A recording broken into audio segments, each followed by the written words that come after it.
હાય રે સરકાર, નોટબંધીના આટલા સમય બાદ પણ બેંકમાં આમ જનતા બિચારી પાંગડી બનીને પોતાના પૈસા માટે પોતે જ ભિખારી બની રહી છે, એવી એક નાગરિક દ્વારા વ્યથા ઠલવાઈ।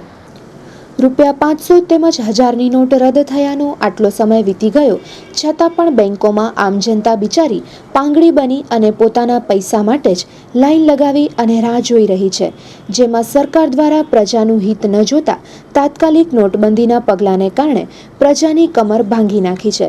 જેમાં જોવાનું તો એ રહ્યું કે જે પણ બેંકોમાં જોઈએ તો નથી કોઈ નેતા લાઈનમાં ઊભો રહ્યો કે નથી કોઈ ઉદ્યોગપતિ પોતાના પૈસા માટે કતારમાં ઊભો રહ્યો। જેમાં ઊભો છે તો બિચારો સામાન્ય માણસ, જાણે સરકાર ખરેખર આવી લાચાર થઈ ચૂકેલી પ્રજાની કસોટી લઈ અને તેની પરાકાષ્ઠા જોવા માંગતી હોય તેવું સ્પષ્ટપણે દેખાઈ રહ્યું છે। તો સાંભળીએ એક નાગરિકની વ્યથા। कितना बार हुआ वो? 1 घंटा हो गया यहाँ पे खड़ा होकर लाइन में। सुबह से लेके एटीएम सभी जगह बंद है, कोई चालू कर नहीं पा रहा है। अभी चालू हुआ तो स्टेट में काफ़ी भीड़ है, यहाँ पर भीड़ है। जॉब है क्या? जॉब है, सूर्यों में काम करते हैं, राजस्थान के रहने वाले हैं। मिला है कहीं पे भी नहीं है, पूरी जगह एटीएम बंद है। अभी चालू करना लाइफ जॉब छोड़ के आए, जॉब छोड़ के जाना है, पहले से आना पड़ता है। छुट्टी मिलता है 1 दिन का, तो फिर क्या करें? जॉब छोड़ के पैसे लेने आए ऐसे के लिए तो 1 दिन का छुट्टी रखना पड़ा। શું નામ હતું? हाँ वसंत भानुशाली। વસંતભાઈ, શું સમસ્યા તકલીફ છે ને જે નોટબંધીના કારણે? 8 તારીખથી તકલીફ ચાલુ છે, જ્યારથી કરી છે ત્યારથી તકલીફ નાના માણસોને છે, મોટાને શું તકલીફ છે એ તો બધા કેસ કરીને બધા ઘર ચાલીને બધા બેઠા છે ઘર ભેગા। બાકી અમારા માટે બચી છે લાઈન ને 2000 રૂપિયા ભીખ માંગવા, પોતાના પૈસા ભીખ માંગીને લે જાવ, ઊભું રહેવું પડે છે। અહીંયા પોસ્તું ત્યારે મળશે કે નહીં કાંઈ નક્કી થોડી છે। આપણા ધારાસભ્યશ્રી એમ કીધું હતું કે 8-10 દિવસમાં બધું વ્યવસ્થિત થઈ જશે। તમે ધારાસભ્યને કદી લાઈનમાં જોયા છે ઊભા રહેતા?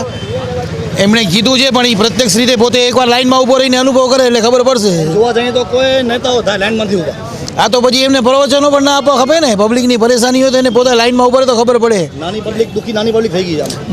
દુઃખી છે આમાં, કાંઈ ને મોટાને ઉલટાને જલસા થઈ ગયા છે। આ તો ઉલટાનો બારોબાર કેસ બધા આ લોકો બંડલના બંડલ રોકડી કરાવીને કમિશન ઉપર ધંધા હાલે છે ને અમારા જેવા માટે લાઈન બચી છે, બીજું શું બચ્યું છે એવું આમાં? નથી લાગતું આપણે કે પોતાના પૈસા આપણે હાલત ભિખારી જેવી કરી નાખી સરકારે આપણી? કટોરો દઈ દીધો હાથમાં, એટીએમ ને કટોરો આવે, રાતે 12 વાગે કોઈનો ફોન આવે ફલાણો એટીએમ ખોલો છે તો ઘર બહાર છોડીને રાતે 12 વાગે પૈસા કઢાવવા જઈએ જઈએ ત્યારે મળે કે નહીં કાંઈ નક્કી ન હોય। એટલે આવી બધી હાલત છે ભાઈ। આ તો હવે ભ્રષ્ટાચાર ઉલટાનો વધી ગયો, ઘટ્યો શું છે આમાં? મહેશભાઈ ઠક્કર। મહેશભાઈ કેટલા વાર લાઈનમાં ઉભા છે?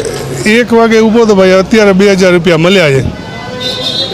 હા, શું લાગે તમને કે સરકારનો નિર્ણય સાચો છે ખરાબ ખોટો નિર્ણય? સરકારનો નિર્ણય તો સાચો છે, નરેન્દ્રભાઈ મોદીનો જે ઈરાદો તો સફળ જ થશે, પણ થોડી કેસ દરેક એટીએમમાં આવી જાય ને તો પબ્લિકની થોડી હેરાનગતિ ઓછી થાય એવું મને લાગે। 8 દિવસ કહેતા હતા, પછી 8 દિવસ કીધા, હવે 40 દિવસ તો આવે, આજ પરિસ્થિતિ લાઈનો ખૂટતી જ નથી।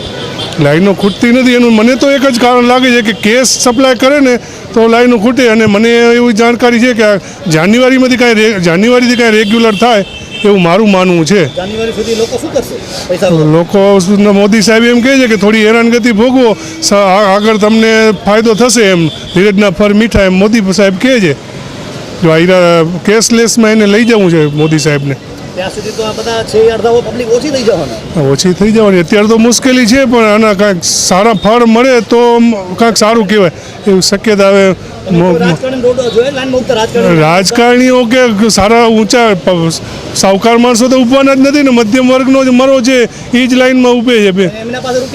આવી તો ભાઈ થોડુંક બખર જંતર તો છે જ આમાં। નોટું તો એમની પાસે ડાયરેક્ટ પરબારી આવી જ જાય છે, મિલી ભગત તો હોય તો જ આવતી હોય ને ભાઈ, કારણ કે એ લોકો ગમે તે સાઠગાંઠ તો છે જ, નકર આટલું કાળું નાણું આ બધા પૈસા હવે તો નવી કરન્સી પર પકડાય છે એટલે અંદરથી ડાયરેક્ટ પૈસા તો મળી જ જતા હોય એવું મને લાગે છે। આમ પબ્લિક જ છે ને ભાઈ, આમ પબ્લિક જ પરેશાન છે। બાકી તો તમને મોટી નોટો જોતી હોય બધા 2000 વાળા જ પરેશાન છે। તમારે 2 લાખ 5 લાખ જોતા હોય તો ડાયરેક્ટ મળી જાય। શું લાગે છે કે લોકો મત દઈને પસ્તાય નથી લાગતું? મત દઈને પસ્તાય એવું લાગે છે, પણ હવે મોદી સાહેબનો નિર્ણય મને તો એવું લાગે છે કાંઈક એણે ભવિષ્ય જોયું હશે એવું લાગે છે મને તો। હું તો અત્યારે કાંઈ ન કહી શકું।